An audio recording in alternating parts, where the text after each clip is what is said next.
तो बच्चों, now we come on to mechanism of concentration of the filtrate.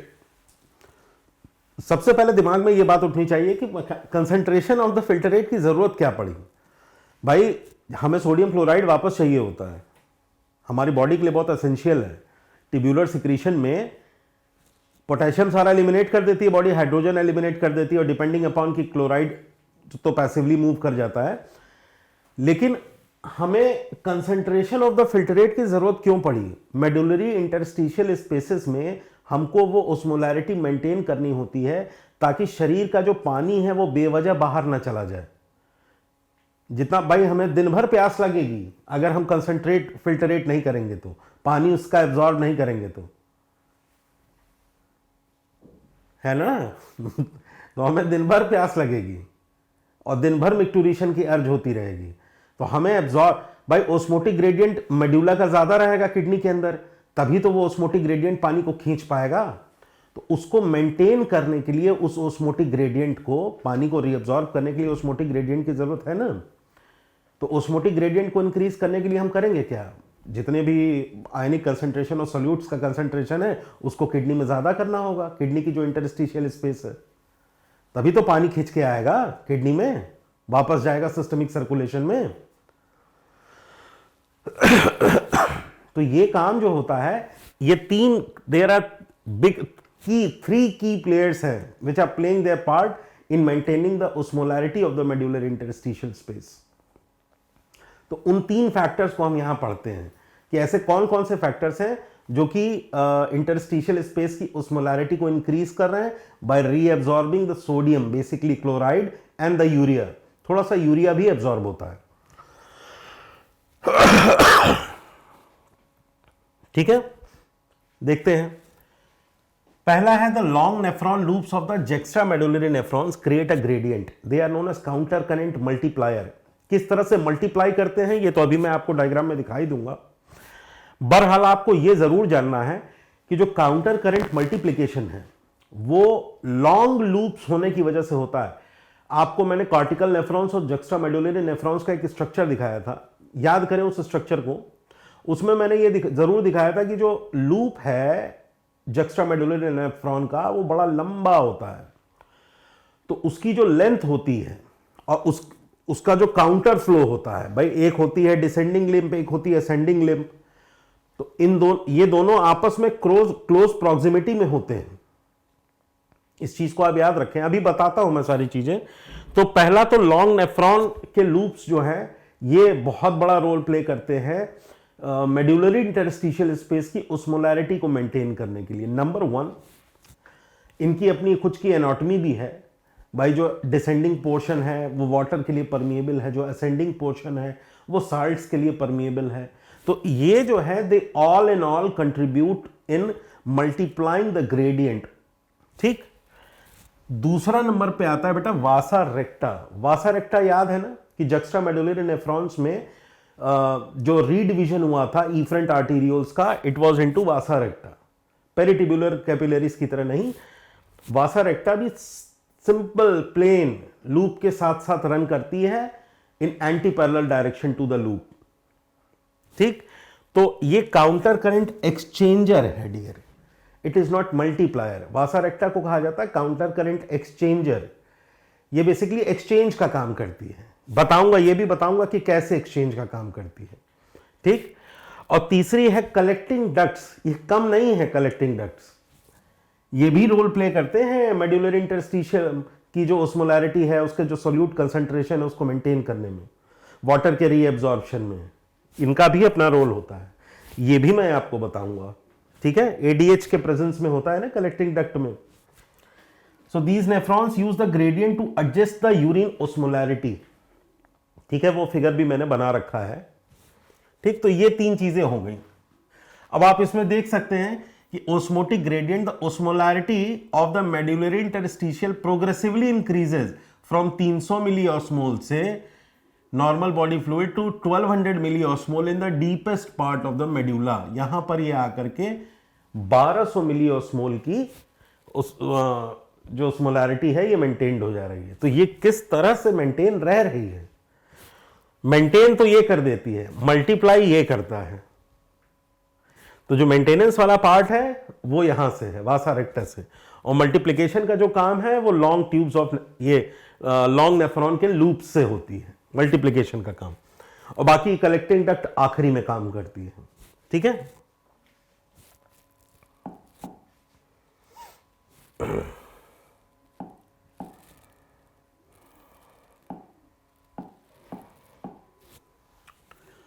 देखिए फिर एक डायग्राम मैंने आपके सामने रखा है, इस डायग्राम को समझते हैं। Long nephron loops of the juxtamedullary nephrons create a gradient. How are they going to create a gradient? देखिए एक बड़ा खूबसूरत सा डायग्राम है, एनसीईआरटी में बड़े लंबे पैराग्राफ दिए हुए हैं, आपको उन पैराग्राफ्स में नहीं उलझना है डियर। आपको एक छोटा सा ऐसा मल्टीप्लिकेशन का लूप बता देता हूं, इसी लूप, ये लूप बार बार चलता चला जाएगा और लगातार हर बार एक फैक्टर, एक कोफिशिएंट ऑफ ओस्मोलैरिटी जुड़ता चला जाएगा। जय बार ये लूप चलेगा उतनी ओस्मोलैरिटी बढ़ती चली जाएगी। देखो कैसे, जस्ट सी, यहां से स्टार्ट करना है, स्टार्ट हियर। ठीक, the salt is pumped out of the ascending lymph.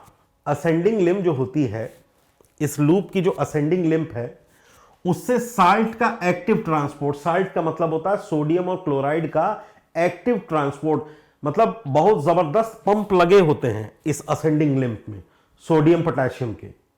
तो बेसिकली जो सोडियम और क्लोराइड और पोटेशियम है वो को ट्रांसपोर्ट के थ्रू, यानी यहां पर जो एब्जॉर्प्शन होता है बेसिकली वो सोडियम, पोटेशियम एंड ये को ट्रांसपोर्ट कहते हैं इसको।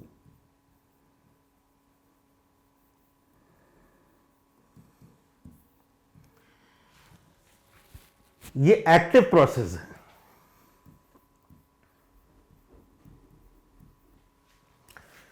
ये एक्टिव प्रोसेस है, ठीक है।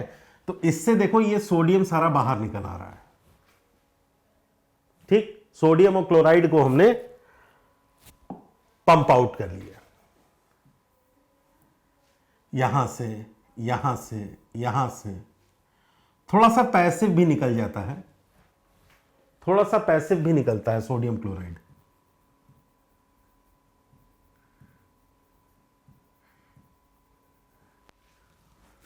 थोड़ा सा पैसिव भी निकलता है, बाकी ज्यादातर एक्टिव निकलता है। ठीक है, तो ये जो एक्टिव सोडियम क्लोराइड को जबरदस्ती एक्टिव ट्रांसपोर्ट के थ्रू पंप आउट करा लिया गया, उसकी वजह से हुआ क्या, क्या लिखा हुआ है, द इंटरस्टिशियल फ्लूइड की ओस्मोलैरिटी बढ़ जाएगी। भाई solute concentration inside this intercellular space will increase, thereby increasing the osmolarity of the interstitial space. अब आप पिछली क्लास में मैं बता चुका हूं कि जो ओस्मोटिक ग्रेडियंट होता है, जो ओस्मोलैरिटी होती है, इसको आप फिजिकल केमिस्ट्री में पढ़ेंगे, तो सल्यूट के कंसंट्रेशन पर डिपेंड करता है और अल्टीमेटली मॉलिक्यूलर वेट पे डिपेंड करता है। ठीक है, तो इंटरस्टिशियल ओस्मोलैरिटी बढ़ गई किसकी, when the salt is pumped out, तो इंटरस्टिशियल स्पेस में साल्ट बढ़ गया कंसंट्रेशन, तो उसकी ओस्मोलैरिटी बढ़ गई। फिर उसके बाद क्या हो रहा है, अब ये वापस यहां आया, साइकिल चल रही है, साइकिल चल रही है। ठीक, water leaves the descending lymph. भाई सारा का सारा सोडियम जो है जब खींच लिया गया यहां से, सारा का सारा सोडियम खींच लिया गया, तो जब ये वापस साइकिल चलती है तो water will leave the descending lymph. अब ये जो डिसेंडिंग लिम्फ है, इससे सारा पानी बाहर निकल जाएगा। H2O is leaving, H2O is leaving it.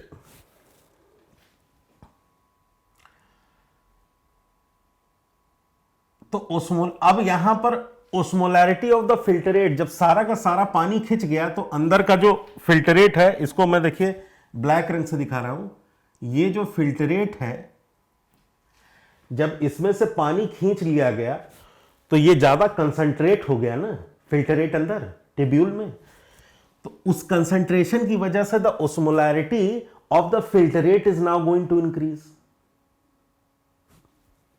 ठीक, अब ओस्मोलैरिटी ऑफ द फिल्टरेट जब बढ़ेगी तो मैक्सिमम रहती है the osmolarity of the filtrate entering the ascending limb. यहां पर मैक्सिमम ओस्मोलैरिटी रहती है। फिल्टरेट की। फिर जैसे ही ये असेंडिंग लिम्ब पे ऊपर आता है, again active transport, the salt is pumped out of the ascending limb. फिर से साल्ट को असेंडिंग लिम्ब से पंप आउट कर दिया गया। तो फिर ये जो फिल्टरेट है वो हाइपोटोनिक हो गया। बगल वाला डायग्राम देखिए,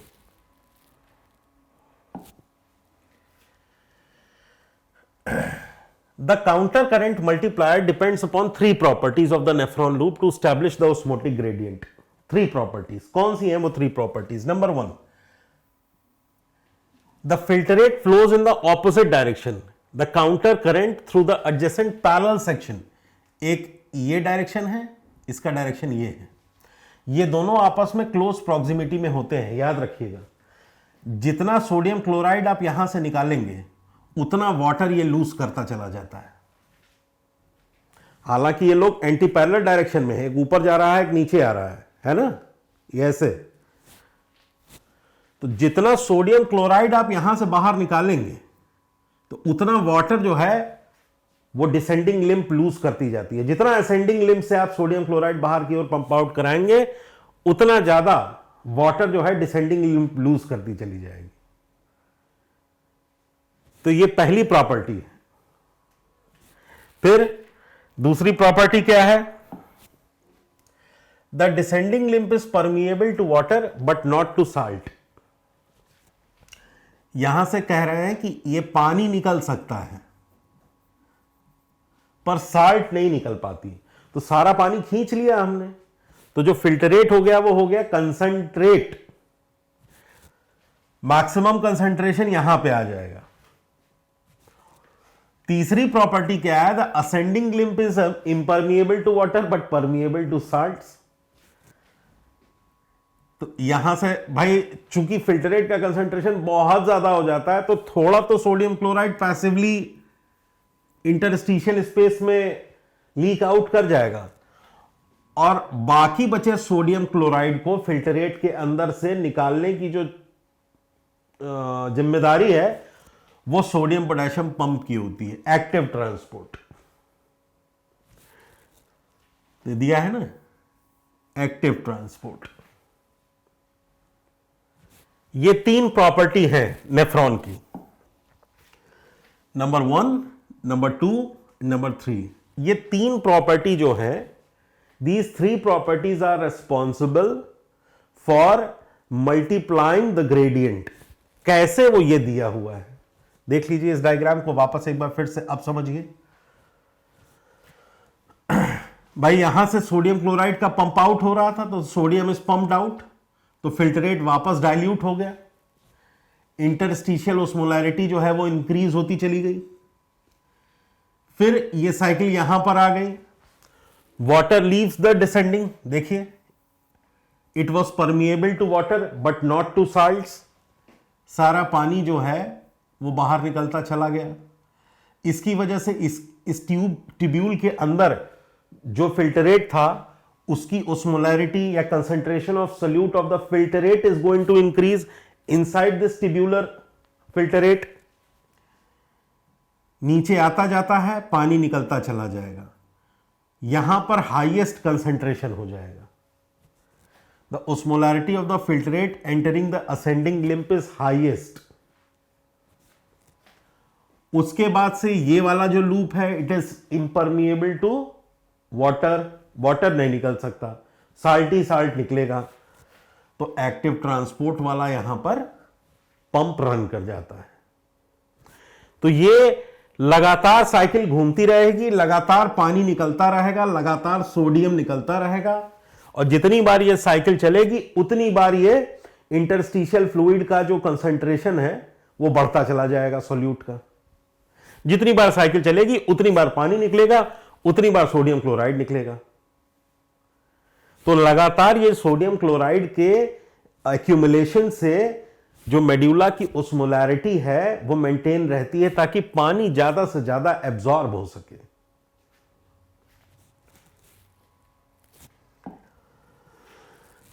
नीचे दिया है as the water and solutes are reabsorbed. अब वाटर और सोल्यूट का रीएब्जॉर्प्शन हो गया। The loop first concentrates the filtrate and then dilutes it. भाई इस पोर्शन में तो फिल्टरेट का कंसंट्रेशन हो रहा है क्योंकि सारा पानी खींच रहे हैं, और ये जब ऊपर जाता है तो साल्ट भी खींच ले रहे हैं, तो वापस वो हाइपोटोनिक हो जाएगा। देखो कैसे, अब यहां पे नंबर्स में दे दिया है मैंने, नंबर 1 2 3 4 5, जैसे जैसे ऊपर नीचे जा रहा है, जो मैं बोला हूं वही इस डायग्राम में लिखा हुआ है। देखो, the filtrate entering the nephron loop is isotonic to both blood plasma and the cortical interstitial fluid. जब एंटर कर रहा है शुरू में, ठीक है, जो फिल्टरेट एंटर किया है ऊपर से अल्ट्रा फिल्टरेट होकर के आया था ना, तो उसका जो कंसंट्रेशन रहता है वो इंटरस्टिशियल फ्लूइड के बराबर रहता है, ठीक है। So it is isosmotic to both, molarity है same, it is both isosmotic to both blood plasma, वो तो रहेगा ही, and to the cortical interstitial fluid, ठीक है। नंबर 1, पानी निकलना शुरू हुआ, पानी निकलना शुरू हुआ। क्यों निकलना शुरू हुआ? क्योंकि जैसे जैसे आप नीचे चले जा रहे हो, ऊपर मेड्यूलरी इंटरस्टिशियम की ओस्मोलैरिटी नीचे की ओर बढ़ती चली जा रही थी, तो ओस्मोलैरिटी जब इंटरस्टिशियल फ्लूइड की मेड्यूला में जैसे जैसे डीप जा रहे हो आप, बढ़ रही है, तो पानी अपने आप को छोड़ना शुरू कर देता है। तो पानी देखो निकलना शुरू हो जा रहा है, पानी निकल रहा है, सारा पानी निकलता चला गया। देखो 300 400 600 हो गया। तो अब जब इंटरस्टिशियल ओस्मोलैरिटी इतनी ज्यादा है, तो फिर पानी की क्या औकात कि वो ट्यूब्यूल में रह सके, सारा का सारा पानी निकल करके इंटरस्टिशियल स्पेस में आ जाता है। अब सेकेंड थिंग, दूसरी चीज, the water moves out of the filtrate in the descending limb down its osmotic gradient, this concentrates the filtrate. यही चीज यहां पे लिखी हुई है कि जैसे आप भाई किसी भी सोल्यूशन में से पानी सारा निकाल लो, तो सोल्यूशन में सोल्यूट का कंसंट्रेशन ऑटोमेटिकली रिलेटिवली ज्यादा हो जाएगा। So that is what you mean by it concentrates the filtrate, filtrate को कंसंट्रेट कर दिया एट दिस पॉइंट। थर्ड क्या लिखा हुआ है? Filtrate reaches it's highest concentration eight the bent of the loop. अरे 2 बार से यही तो बता रहा हूं, मैक्सिमम यहां होता है। सोल्यूट का जो कंसंट्रेशन है फिल्टरेट के अंदर, यानी जो फिल्टरेट है वो सबसे ज्यादा कंसंट्रेट कहां होगी? Eight the bent of the loop. तो ये नीट का एक अच्छा सवाल बन सकता है, आप लोगों से पूछा जा सकता है, ठीक है। ये सब कुछ एनसीईआरटी में दिया है, एनसीईआरटी के बाहर से कुछ भी नहीं है बेटा।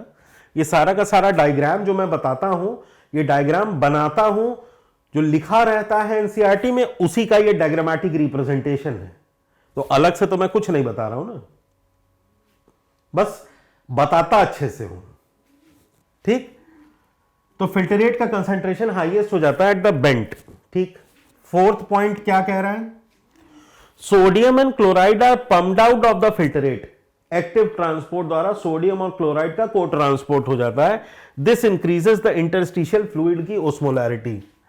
ये देखिए, active transport of sodium chloride जबरदस्ती बाहर खींच लेता सोडियम पोटेशियम पंप, बहुत ही तगड़ा पंप है ये, ठीक है, सारा का सारा। तो अब इस कंसंट्रेटेड फिल्टरेट में, जिसमें सोल्यूट का कंसंट्रेशन ज्यादा था, उसमें से अगर सोल्यूट को खींच दो वापस, तो वापस वो सॉल्यूशन डाइल्यूट हो गया ना।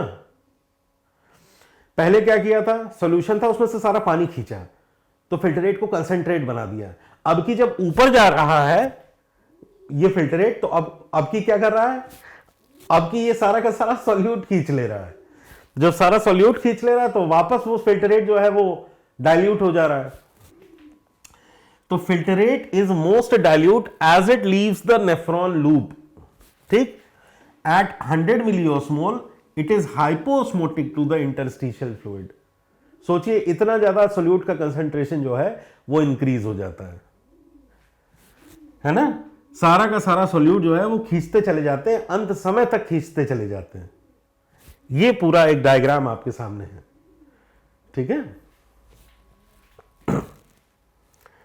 सो this is what all I have to tell you about कि किस तरह से काउंटर करंट मल्टीप्लाई होता है। तो मल्टीप्लाइंग के लिए जो ये कोफिशिएंट है, एक बार साइकिल में एक कोफिशिएंट जुड़ जाएगा, तो लगातार ये मेड्यूला में सोडियम क्लोराइड का डिपोजिशन कराता रहता है, और वाटर जो है वो निकालता रहेगा, रीअब्सॉर्ब। भाई वाटर का ही तो रीअब्सॉर्प्शन के लिए ये सारा काम हो रहा है।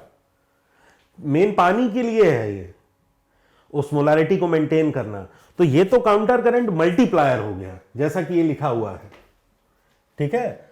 तो this is a counter current multiplier.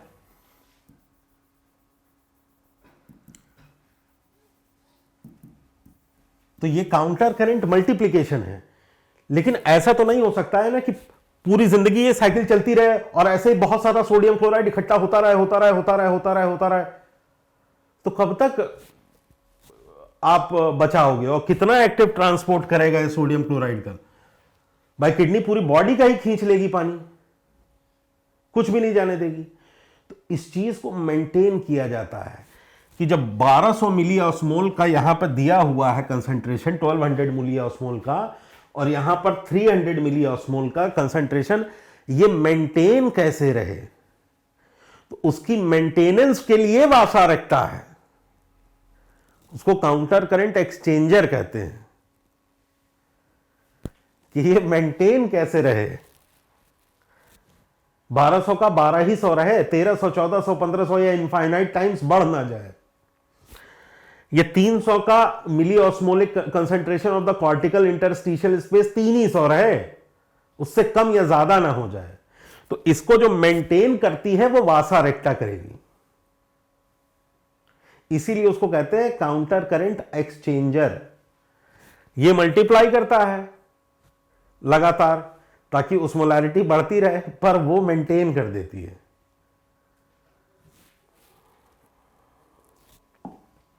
ठीक है। So this was the diagram which depicted you people that how this counter current multiplication with the help of this loop of the nephron is taking place over here.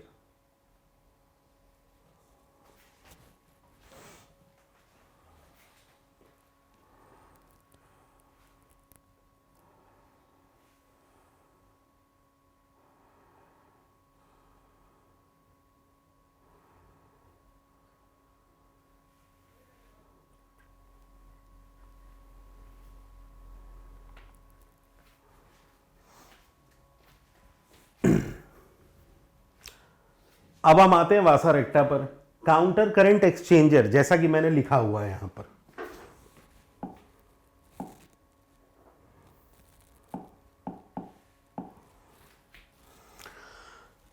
अब याद रखिएगा कि ये इसकी descending limb है, ये descending limb है, ये असेंडिंग लिंब है। पहले तो याद रखिएगा ये वासा रेक्टा है। वासा रेक्टा में आपने अमूमन क्या है कि डायग्राम जो आप पढ़ रखे हो उसमें ऑन द राइट साइड हम हमेशा क्या एज्यूम करते हैं कि ये डिसेंडिंग है, ये असेंडिंग है। लेकिन वासा रेक्टा में उल्टा होता है, जहां पर नेफ्रॉन की असेंडिंग लिंब है वहां पर वासा रेक्टा की डिसेंडिंग लिंब होगी, उल्टी रन करती है। इसी वजह से तो काउंटर करंट है ना, इसी वजह से उसका नाम काउंटर करंट है। जैसे ये नेफ्रॉन है तो नेफ्रॉन यू रन करता है, तो आप इसको डिसेंडिंग लिंब और इसको असेंडिंग लिंब कहते हो ना। तो पता है वासा रेक्टा कैसे रन करती है? मान लो ये नेफ्रॉन बना ही लो आप, तो वासा रेक्टा अगर को रन कराना है आपको, तो वासा रेक्टा इधर से उल्टा रन करती है, ये एक्शन है इसका। और जबकि जो नेफ्रॉन में फ्लूइड का मूवमेंट है वो ऐसे है, उल्टा। काउंटर करंट इसीलिए कहते हैं। एक्सचेंजर क्यों कहते हैं? दो कारणों से।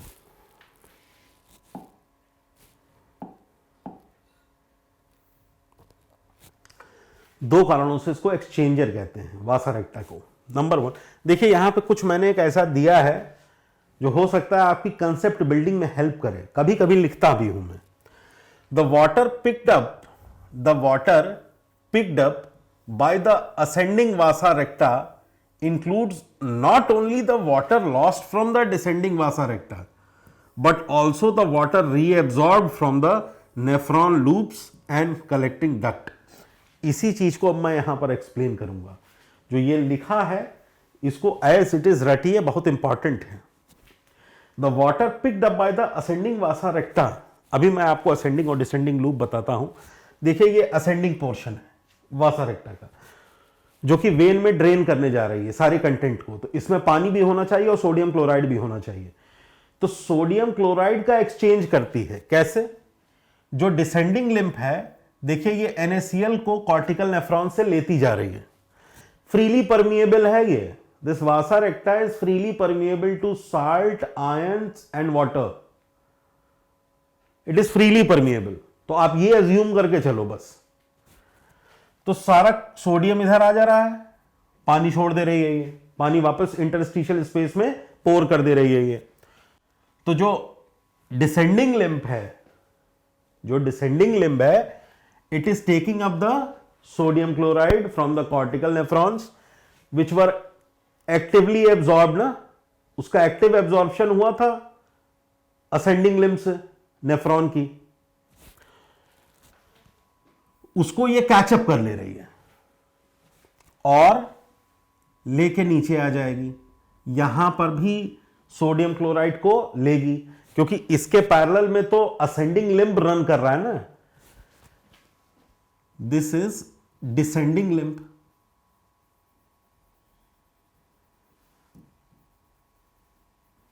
Of vasa रेक्टा and this is ascending limb of vasa recta। तो डिसेंडिंग लिम्ब के पैरेलल एंटी पैरेलल में क्या रन करता है? Ascending limb of the nephron. तो जो वो सोडियम क्लोराइड को एक्टिवली बाहर निकाला था इंटरस्टिशियल स्पेस में, it is picked up by this descending limb of vasa recta and as it goes down, देख लीजिए आप, सोडियम का पूरा मूवमेंट अंदर की ओर हो रहा है, सोडियम का पूरा मूवमेंट अंदर की ओर हो रहा है सारा। भाई अलोंग द कंसंट्रेशन ग्रेडियंट है ये, तो इसमें कोई एक्टिविटी की जरूरत तो है नहीं। जैसे जैसे नीचे जा रही है सोल्यूट का कंसंट्रेशन ज्यादा है, तो अलोंग द कंसंट्रेशन ग्रेडियंट सारा का सारा सोडियम क्लोराइड जो है वो वासा रेक्टा के अंदर इन्फ्यूज होता चला जा रहा है। यहां पर भी होता चला जा रहा है, क्योंकि यहां ये ओस्मोलैरिटी जो दी हुई है ये वासा रेक्टा के अंदर की है, और ये जो ओस्मोलैरिटी दी हुई है ये इंटरस्टिशियल स्पेस की है। ठीक है, तो 900 की ओस्मोलैरिटी है, ये 600 की ओस्मोलैरिटी है। तो जो आयन का मूवमेंट्स होगा, जो सॉल्यूट का मूवमेंट्स होगा, वो 900 से 600 की ओर होगा, क्योंकि 900 में सॉल्यूट का कंसंट्रेशन ज्यादा है, 600 में सॉल्यूट का कंसंट्रेशन कम है। तो सारा का सारा सोडियम क्लोराइड जो है अंदर इन्फ्यूज होता चला जा रहा है। अब 1200 की ओस्मोलैरिटी अटेन हो गई वासा रेक्टा की भैया, नीचे 1200 मिली ओस्मोल, भाई फ्रीली परमिएबल है। तो अब जो असेंडिंग लिम्ब है, जो कि अल्टीमेटली जिसको कि ब्लड सर्कुलेशन में जा करके ये सारे एब्जॉर्ब वाटर को और साल्ट को पोर इन करना है, वो वापस सोडियम क्लोराइड छोड़ती चली जाएगी। भाई this action is also freely permeable है। अब ये 1200 मिली ऑस्मोल यहां आया, तो उसने सोडियम क्लोराइड को बाहर कर दिया, अब पानी को खींच लिया। अब देखिए पानी खींचता चला जा रहा है, सोडियम क्लोराइड को वापस किया along the concentration gradient and there will be passive movement of water। और ऊपर आए, अब यहां पर 900 था, सोडियम क्लोराइड वापस दे दिया, हां लेकिन पानी को एब्जॉर्ब कर लिया। थोड़ा और ऊपर आए, पानी को एब्जॉर्ब कर लिया, सोडियम क्लोराइड को जाने दिया अलोंग द कंसंट्रेशन ग्रेडियंट। वासा रेक्टा के अंदर की जो असेंडिंग लिम्फ है, इसमें सॉल्यूट का कंसंट्रेशन ज्यादा है, जैसे ये नीचे से ऊपर आ रही है तो ये सोडियम छोड़ती चली जा रही है। यहां से इकट्ठा किया था, इंटरस्टिशियल स्पेस में छोड़ती चली गई, यहां से इकट्ठा करती है, यहां पे लीक करती है। तो ना यहां का कंसंट्रेशन बढ़ जा रहा है और ना यहां का कंसंट्रेशन घट जा रहा है। समझ में आया भाई? ये कॉर्टेक्स था ना, ये कॉर्टेक्स था मैंने आपको क्या बताया था, वासा रेक्टा क्या करती है, ना ही कॉर्टेक्स के ओस्मोलैरिटी को बढ़ने देगी, क्योंकि कॉर्टेक्स का जो पार्ट है उसी में तो एक्टिव ट्रांसपोर्ट हो गया था सोडियम का, तो वहां की ओस्मोलैरिटी बढ़ जाती है, तो बढ़ने नहीं देती है, कलेक्ट कर लेती है ये वासा रेक्टा। और मेडुलरी इंटरस्टिशियल स्पेस में ओस्मोलैरिटी का ग्रेडियंट ज्यादा होना ही चाहिए, तो वहां पर दे देती है ये वासा रेक्टा। तो यहां से कलेक्ट करती है, मेड्यूला में दे देती है, यहां से कलेक्ट करेगी, यहां दे देगी, यहां से कलेक्ट करेगी, यहां दे देगी, यहां से कलेक्ट करेगी, यहां वापस कर देगी। और साथ में ये पानी खींचे ले जाती है अलग से, देखिए सारा पानी ले गई और ले जाकर के सिस्टमिक सर्कुलेशन में जो रीनल वेन है, इंफीरियर वेना केवा में, सारा पानी ले जाकर के वापस पोर इन कर देती है। यही लिखा है, the counter current flow of the fluid moves through the two adjacent parallel sections of the vasa रेक्टा।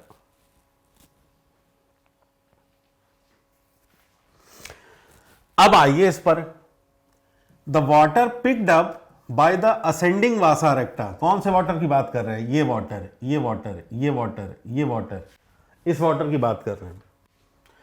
Includes not only the water lost from the descending Vasa recta, यहां पे वाटर का लॉस हुआ था, यहां पे वाटर का loss हुआ था, यहां पे वाटर का लॉस हुआ था, तो इसको तो ये कलेक्ट करेगी ही करेगी, इसके अलावा but also the water reabsorb from the nephron loop and the collecting ducts.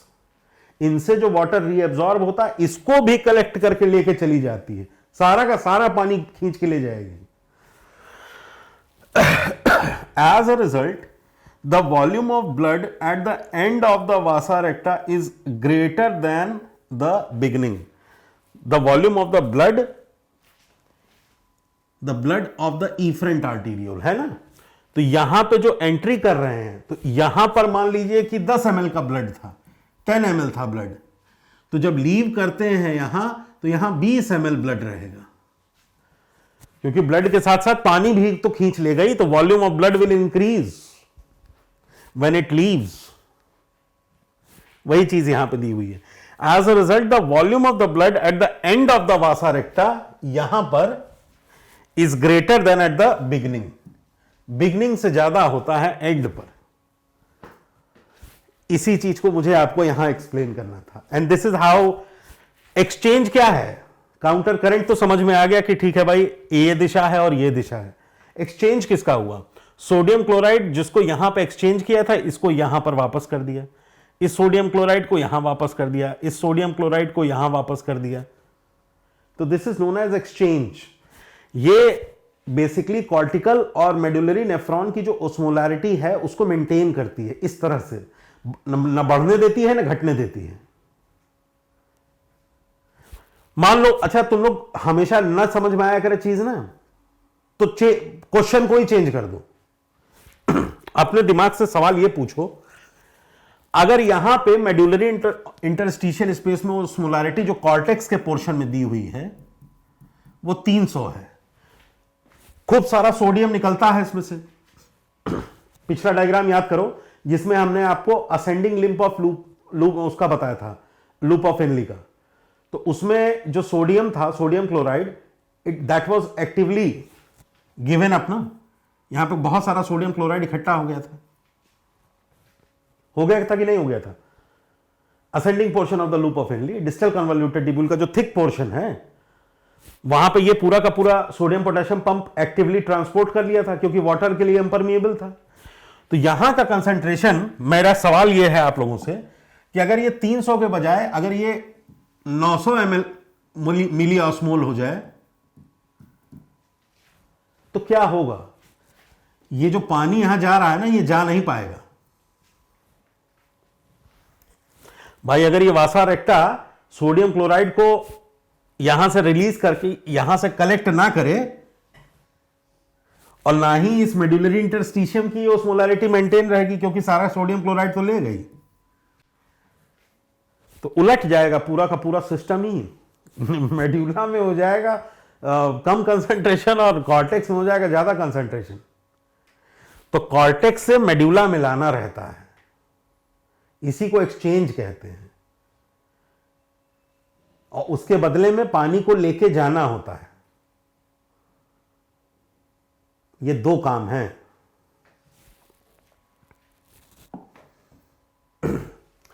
तीसरा कलेक्टिंग डक्ट, उसको भूलिएगा मत, कलेक्टिंग डक्ट वाला पोर्शन। कहते हैं कि बच्चे चित्र से बहुत सीखते हैं। छोटे बच्चों की क्लासेस में बड़े सारे इंटरैक्टिव फिगर्स होते हैं ताकि आप उन पर कंसंट्रेट करके देख सकें। तो देखिए ऐसा एक चित्र मैंने बनाया है। Collecting ducts use the gradient. किस तरह से?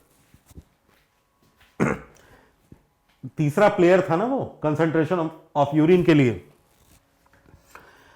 If we were so over hydrated and we had no ADH, anti diuretic hormone, बताया है मैंने इसके बारे में आपको। ये डायूरेसिस यानी मिक्टूरिशन, डायूरेसिस का मतलब ही होता है मिक्टूरिशन। तो एंटी डायूरेसिस का मतलब है सारा पानी खींच लो, यूरिन को कंसंट्रेट कर दो, 500 ml यूरिन भी ना निकलने दो। अगर एंटी डायूरेटिक हार्मोन का बस चले तो ये यूरिन निकलने ही ना दे, सारा का सारा पानी खींच के रख ले अपने पास। तो ऐसा ग्रेव सिचुएशंस में करता है, अभी बताता हूं मैं। तो मान लीजिए कि आप ओवर हाइड्रेटेड हैं, कोई एडीएच की जरूरत नहीं है, तो osmolarity of the extra cellular fluid will decrease. भाई ओवर हाइड्रेशन है, बहुत ज्यादा पानी इकट्ठा हो गया, देन एडीएच रिलीज को कम हो गया, पोस्टीरियर पिट्यूटरी से एडीएच निकलना कम हो जाएगा। उसकी वजह से क्या होगा?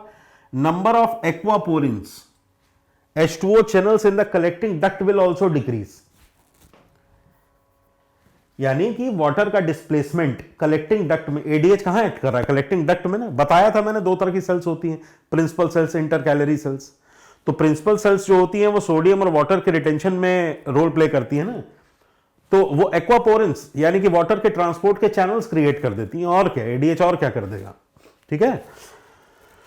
तो नंबर ऑफ एक्वापोरेंस यानी वाटर ट्रांसपोर्ट के चैनल कम हो जाएंगे, तो ज्यादा पानी बाहर जाने लगेगा ना। तो H2O reabsorption from the collecting duct will also decrease and hence large volume of diluted urine will pass out।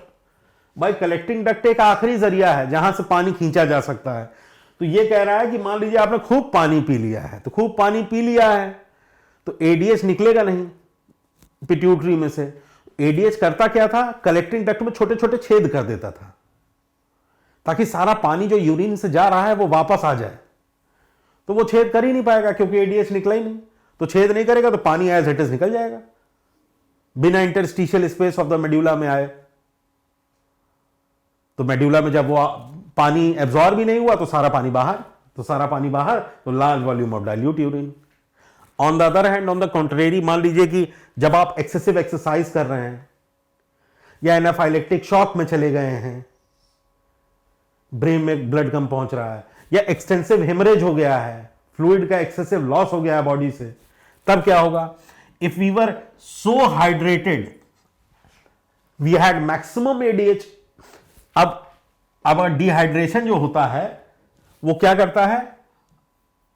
osmolarity of the extra cellular fluid बढ़ गया। क्यों? सारा पानी जो खिंच गया ना, यूज हो गया, यूटिलाइज हो गया। The ADH is release from the posterior pituitary. Posterior pituitary से एंटी डायूरेटिक हार्मोन या वैसोप्रेसिन का रिलीज होगा। नंबर ऑफ एक्वापोरेंस जो हैं वो कलेक्टिंग डक्ट में दे विल इंक्रीज।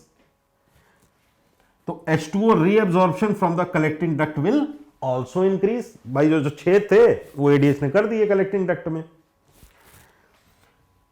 अब जब सारा पानी एब्जॉर्ब भी हो गया शरीर के अंदर तो small volume of concentrated urine is only released.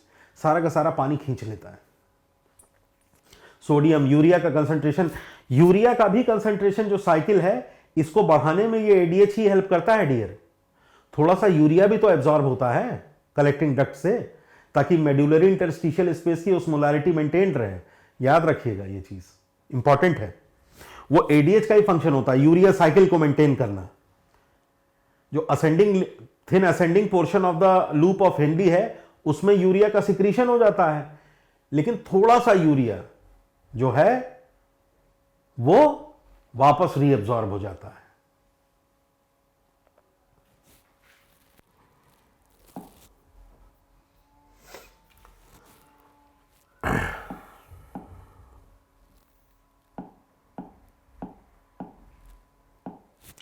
अब कुछ बच्चे सोच रहे होंगे सर ये तो पढ़ा चुके हैं, वापस क्यों लगा दिए। बेसिकली बेटा एक एजम्पशन है जो कि एनसीईआरटी में दिया हुआ है। जब कोई भी हाइपोथेसिस या कोई भी लाइन जब एनसीईआरटी में दी हुई होती है, अभी मैं जब आपको यूरिया बता रहा था ना, तब मुझे याद आया, जब भी कोई एजम्पशन या कोई लाइन लिखी होती है एनसीईआरटी में, तो उस लाइन के अपने बड़े मायने होते हैं। यूट्यूब पर जहां पर भी आप मुझे मेरा ये लेक्चर सुन रहे हो, प्रेप लैडर के उस ऐप पर सुन रहे हो, मैं आपको एक बड़ा छोटा सा एग्जाम्पल देता हूं कि एनसीईआरटी की एक लाइन का मतलब क्या होता है। देखो, एनसीईआरटी में एक लाइन दी हुई है कि ग्लोमरुलर फिल्टरेशन रेट यानी जीएफआर जो होता है वो 125 ml पर मिनट होता है। यानी ग्लोमरुलर का जो फिल्टरेशन रेट है वो 125 ml पर मिनट होता है। यानी 1 मिनट में इतना फिल्टरेट पास आउट करता है। उसके आगे लिखा हुआ है, पेज नंबर 294 पे दिया है, उसके आगे दिया हुआ है that means 180 litres a day, इतना क्षमता है फिल्टरेट। तो ये लाइन आई कहां से और इसका क्लिनिकल सिग्निफिकेंस क्या है? जब तक आप इसको नहीं जाने तो नीट की तैयारी आप क्या ही किए, बस ये पढ़ लिया हो गया, यही पूछ देगा। ग्लोमरुलर फिल्टरेशन रेट का सिग्निफिकेंस क्या है? रीनल क्लियरेंस किसको कहते हैं? क्या हो जाए अगर रीनल क्लियरेंस किसी भी चीज का कम हो या रीनल क्लियरेंस किसी भी चीज का ज्यादा हो, उसका मतलब क्या है? देखिए, आप लोगों को समझाने की कोशिश करते हैं।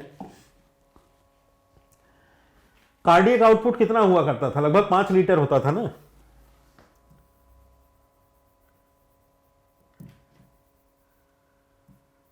ये तो एनसीईआरटी में दिया है कि नहीं दिया है? कार्डियक आउटपुट, हाँ, अब एक्सक्रीटरी सिस्टम में नहीं दिया है पर सर्कुलेटरी सिस्टम में जरूर दिया है 5 लीटर। ये पढ़ा है ना आपने। कहते हैं कि कार्डियक आउटपुट का लगभग 20 से 25% जो होता है वो किडनी में जाता है। 20 से 25% कार्डियक आउटपुट 5 लीटर ब्लड का था, ब्लड का ही तो है ये। तो इस ब्लड का अराउंड 20 to 25% किडनी में जाएगा। तो ये हो जाता है around 1100 to 1200 ml। 1100 to 1200 ml blood जो है हर मिनट किडनी में जाता है, क्योंकि 5 लीटर ब्लड हर मिनट वेंट्रिकल्स जो हैं वो पंप आउट करते हैं। ये तो सब पता है आपको। अच्छा, अब ये एक्सक्रीटरी सिस्टम में भी नहीं लिखा है, सर्कुलेटरी सिस्टम में लिखा है, टिश्यू में भी लिखा है कि ब्लड का 55% पार्ट प्लाज्मा होता है। ये एनसीईआरटी में दिया है कि नहीं दिया है? जहां पूरे एनसीईआरटी में जहां जहां से चीजें दी हैं उन हर जगह से चीजों को ले आकर के अप्लाई किया जाता है, तभी तो टीचर होता है। बच्चा ये नहीं कर सकता। आप लोग जो स्टूडेंट्स हो मेरे, ये चीज नहीं कर पाओगे। ये काम टीचर का होता है कि रेलेवेंट नॉलेज को अलग अलग जगह से निकाल करके एक आर्टिकुलेटेड पाथ दे। चलिए आगे देखते हैं। अब ये 55% प्लाज्मा होता है। 55% का मतलब यह हुआ कि around 650 ml 650 ml plasma 650 ml plasma 650 ml of plasma 1 minute में फिल्टर होता है। किडनी के अंदर पहुंचता है। अब इस 650 ml प्लाज्मा में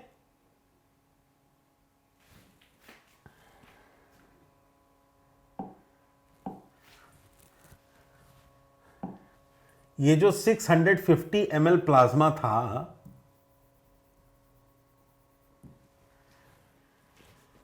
इससे 125 ml फिल्टरेट बनता है।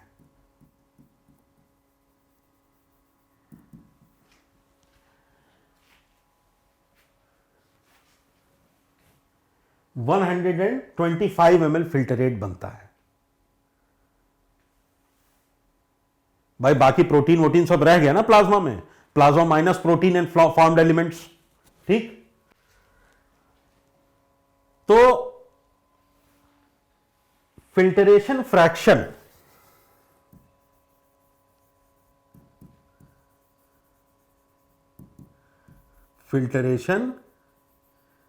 फ्रैक्शन ये हो जाता है 125/650। This is around 1/5।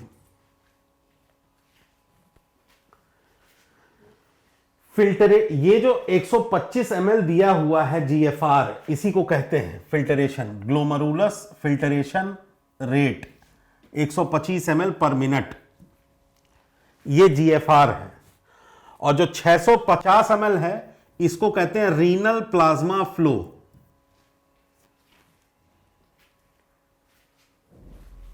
तो भाई 650 ml तो रीनल प्लाज्मा फ्लो है, कैसे निकला पता है। और उस प्लाज्मा में से 125 ml छना फिल्टर हुआ, अल्ट्रा फिल्टर हुआ 10 mm ऑफ मरकरी के डिफरेंस की वजह से, तो उसको कह दिया GFR। तो एक रेशियो निकालते हैं फिल्टरेशन फ्रैक्शन, जिसको कहते हैं GFR/RPF का। इससे किडनी की फंक्शनिंग टेस्ट होती है कि ऐसा तो नहीं है कि नेफ्रॉन्स मर रहे हैं, फिल्टरेशन फ्रैक्शन कम नहीं होना चाहिए, कि जितना प्लाज्मा आ रहा है नॉर्मली उतना फिल्टरेट बन रहा है कि नहीं बन रहा है।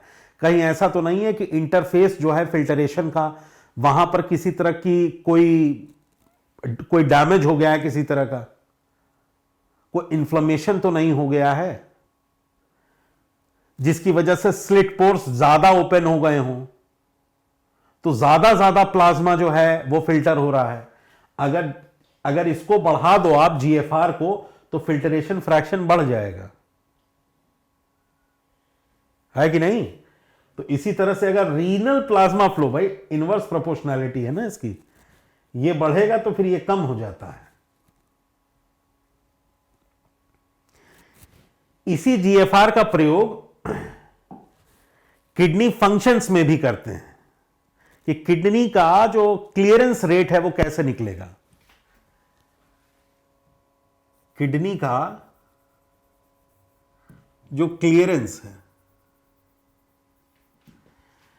किडनी का क्लियरेंस का मतलब यह होता है कि किसी भी सॉल्यूट का कितना कंसंट्रेशन, किसी भी सॉल्यूट का प्लाज्मा में जो कंसंट्रेशन है वो 1 मिनट में कितना कम हो जा रहा है, किडनी का क्लियरेंस। जैसे इसको एक फॉर्मूला, हालांकि ये चीज आप लोगों को नहीं पढ़नी चाहिए, जिसमें U जो होता है वो यूरिन में उस पर्टिकुलर कंसंट्रेट का कंसंट्रेशन होता है, उस सॉल्यूट का कंसंट्रेशन होता है, और P उस सॉल्यूट का कंसंट्रेशन प्लाज्मा में होता है, जबकि जो V है वो यूरिन फ्लो है, कंसंट्रेशन। तो ये मान के चलते हैं कि एक सब्सटेंस है जैसे इनुलिन, अब ये चीज तो दी हुई है एनसीईआरटी में, इनुलिन का प्रयोग किया जाता है। ये इनुलिन एक प्लांट एक्सट्रैक्ट है। बेसिकली ये इनुलिन ना एब्जॉर्ब होता है नेफ्रॉन्स के अंदर, ये पूरा का पूरा जो है एक्सक्रीट आउट हो जाता है। तो मान लीजिए कि हम इतना इनुलिन ब्लड में दें for the diagnostic purpose, kidney की फंक्शनिंग को टेस्ट करने के लिए, कि जो उसका इनिशियल प्लाज्मा कंसंट्रेशन है वो 125 mg/ml हो जाए। और V को मान लें कि ये 1 है, ठीक। तो यूरिन से पूरा का पूरा इनुलिन बाहर निकल जाएगा, क्योंकि वो तो 0% एब्जॉर्प्शन होना है और पूरा का पूरा फिल्टरेशन उसका हो जाना है। तो ये 125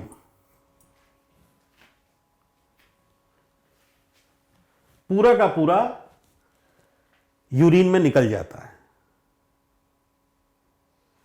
तो ऐसे सब्सटेंसेस जैसे इनुलिन वगैरह हैं, इससे हमें नॉर्मल जीएफआर का रेट पता चल जाता है कि ग्लोमेरुलर फिल्टरेशन रेट 125 है। यानी कि मान लीजिए इनुलिन जो एक, आप इसको आइडियल मान सकते हैं कंट्रोल, कि जो उसकी सी वैल्यू होती है, सी वैल्यू वो 125 है इनुलिन की, क्योंकि इट इज पूरा का पूरा फिल्टर भी हो जाता है and it is nothing is absorbed, no insulin, no inulin is absorbed. तो उसकी जो सी वैल्यू होती है वो 125 रहती है। अब जैसे यूरिया है, यही मुझको याद आ रहा था, मुझे आपको बताना था, यूरिया की जो सी वैल्यू होती है वो 70 होती है। तो 70 अगर यूरिया की सी वैल्यू है तो उसको 125 में से माइनस करिए तो 55% यूरिया वापस रीएब्जॉर्ब हो जा रहा है। इस तरह से सी वैल्यू से ये इंडिकेटिव होता है कि कौन सा चीज एब्जॉर्ब हो जा रहा है। अगर इनुलिन 125 है तो यूरिया की सी वैल्यू अगर 70 है, यानी आइडियल से कम है, तो मतलब कुछ परसेंट एब्जॉर्ब हो रहा है ना, तो यूरिया की ऐसी सी वैल्यू इतनी है। अब इसी तरह से एक और मेटाबोलाइट है एनसीईआरटी में दिया हुआ, क्रेटिनिन, तो उसकी सी वैल्यू 140 है, इनुलिन से भी ज्यादा है। तो अब इसका क्या मतलब हुआ आप बताइए।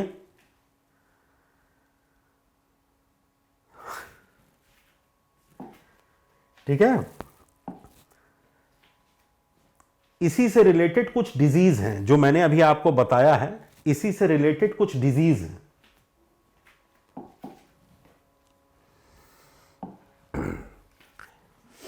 एनसीईआरटी में दिया हुआ है यूरेमिया,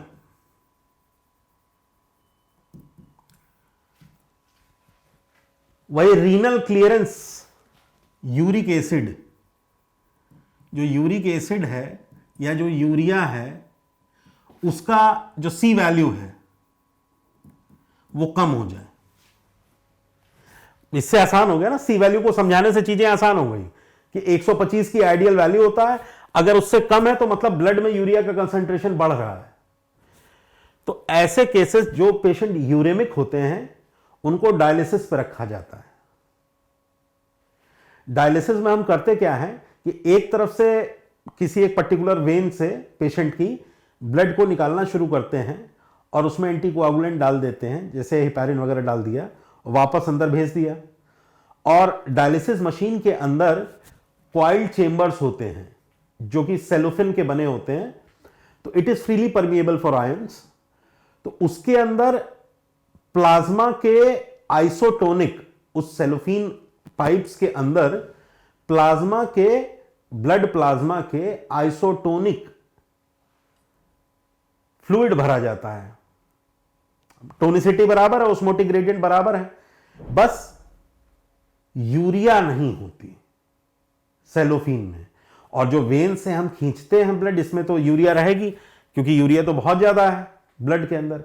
तो ये जो यूरिया ब्लड के अंदर होती है पेशेंट के, ये पैसिवली डिफ्यूज कर जाती है उसके अंदर, उन सेलोफिन पाइप्स के अंदर, डायलिसिस मशीन के अंदर जो लगी हुई है, पैसिव डिफ्यूजन हो जाता है।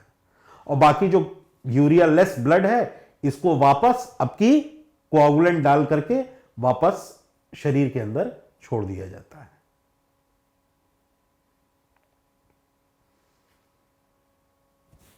तो ये यूरेमिया को समझाना है तो रीनल क्लियरेंस पता होना चाहिए। तो रीनल क्लियरेंस पता होना चाहिए। इनुलिन कई जगह पर एग्जाम्पल दिया हुआ एनसीईआरटी में, ठीक है। तो सिर्फ जीएफआर से नहीं, सी वैल्यू से बेसिकली पता चलता है कि किस तरह की डिसफंक्शनिंग जो है वो हो रही है।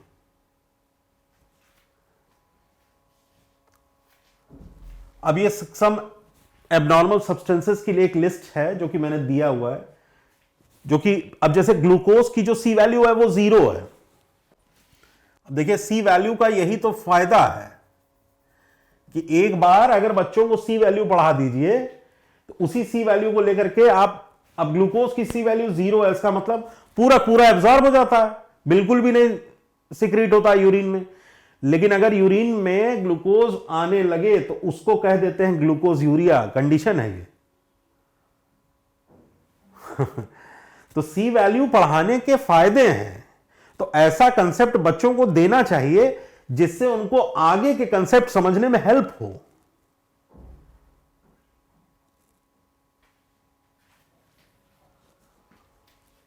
तो ग्लूकोज की सी वैल्यू 0 होती है, यानी रीनल क्लियरेंस बिल्कुल नहीं होता, सारा का सारा ग्लूकोज एब्जॉर्ब हो जाता है। लेकिन अगर उसकी सी वैल्यू में इफेक्ट आता है, यानी कि some amount of glucose is passing into the filtrate, so such a condition is known as glucosuria। possible causes में डायबिटीज, मेलाइटिस, ठीक, पॉलीयूरिया। प्रोटीन्स नॉर्मली ब्लड में नहीं आते, प्रोटीन यूरिया, एल्ब्यूमिनेरिया। पॉसिबल कॉजेस क्या है नॉन पैथोलॉजिकल में? Excessive physical exertion या pregnancy के दौरान, ये नॉन पैथोलॉजिकल कारण है। पैथोलॉजिकल अगर 150 mg पर डे से ज्यादा, आप देखिए यही सी वैल्यूज बताती हैं। Glomerulonephritis, common inflammation of the glomerulus, severe hypertension, बढ़ा हुआ ब्लड प्रेशर, हाइपरटेंसिव है patient, heart failure. C values of the proteins are very much indicative of the heart diseases as well, and initial signs of renal disease. Then ketone bodies, they are basically referred to as ketonuria, excessive formation and accumulation of ketone bodies. ये starvation के दौरान, fasting आप याद रखिएगा, fasting के दौरान बढ़ जाती हैं। और अनट्रीटेड डायबिटीज मेलाइटिस कीटोन में कन्वर्ट हो जाता है, कीटोएसिडोसिस हो जाती है। एक्सेसिव डायबिटीज मेलाइटिस अगर अनट्रीटेड रह गया, बहुत ज्यादा अमाउंट ऑफ ग्लूकोज हमारे बॉडी में रन कर रहा है तो। हीमोग्लोबिन, हीमोग्लोबिन्यूरिया, वेरियस ट्रांसफ्यूजन रिएक्शन है, हेमोलिटिक एनीमिया है। सीवियर बर्न्स के केसेस में भी आरबीसी के ट्रेसेस आपको यूरिन में देखने को मिलेंगे। Bile pigments, liver disease such as hepatitis and cirrhosis में आपको इस तरह के बाइल पिगमेंट्स यूरिन में देखने को मिलेंगे। और obstruction in the bile ducts from liver और गॉल ब्लैडर। कभी कभी कुछ कैंसर्स होते हैं जो कि ऑब्लिटरेट कर देते हैं, पास आउट नहीं होने देते हैं। स्फिंक्टर ऑफ ओडाई में से ड्रेन होता था ना, तो वहां पर कभी कभी क्या होता है कि छोटे छोटे ट्यूमर्स जो हैं वो पनपने लगते हैं। तो वो पैपिला जो थी, याद है, वोल्केनो लाइक पैपिला, जिससे ये हेपाटोपेनक्रियाटिक डक्ट ड्रेन हो रही थी डिओडेनम में, उसको ऑब्लिटरेट कर देते हैं, बंद कर देते हैं। तो बाइल जो है वो आएगा नहीं, तो सारा बाइल इकट्ठा होता रहता है। सर्जिकल है, जिसकी वजह से जॉन्डिस हो जाती है, सर्जिकल जॉन्डिस में इसको कंसिडर करते हैं। एरिथ्रोसाइट्स, हेमेट्यूरिया, ब्लीडिंग यूरिनरी ट्रैक्ट का इन्फेक्शन हो, करोजिव एक्शन, पूरे यूरिनरी ट्रैक्ट में कहीं भी करोजन हो गया हो ड्यू टू ट्राउमा, किडनी स्टोन्स की वजह से हो, इन्फेक्शन की वजह से हो, ठीक है, यूटीआई इन्फेक्शन की वजह से कभी कभी एरिथ्रोसाइट्स भी आ जाते हैं। ल्यूकोसाइट्स, पस सेल्स, पायूरिया, पस सेल्स भी कभी कभी देखने को मिलते हैं, वो यूरिनरी ट्रैक्ट के इन्फेक्शंस में ही यूजुअली देखने को मिलते हैं, ठीक है। तो मेरे ख्याल से एनसीईआरटी में जो कुछ भी दिया है वो मैंने आपको कवर करके बता दिया है। और सिर्फ एनसीईआरटी में ही नहीं, एक्सक्रीटरी सिस्टम से रिलेटेड पूरी एनसीईआरटी, चाहे वो केमिस्ट्री भी क्यों ना हो, वहां से भी चीजें उठाता हूं मैं, है तो वो भी एनसीईआरटी आएगा, तो वो भी नीट के एग्जामिनेशन में। तो चाहे वो केमिस्ट्री से हो या बायो से हो, एक्सक्रीटरी सिस्टम में दिया हो या ना दिया हो, लेकिन अगर आपके कोर्स में है और वो एनसीईआरटी में कहीं भी मेंशन्ड है, तो उस चीज को मैंने यहां पर डाला है, ठीक है। Thank you very much.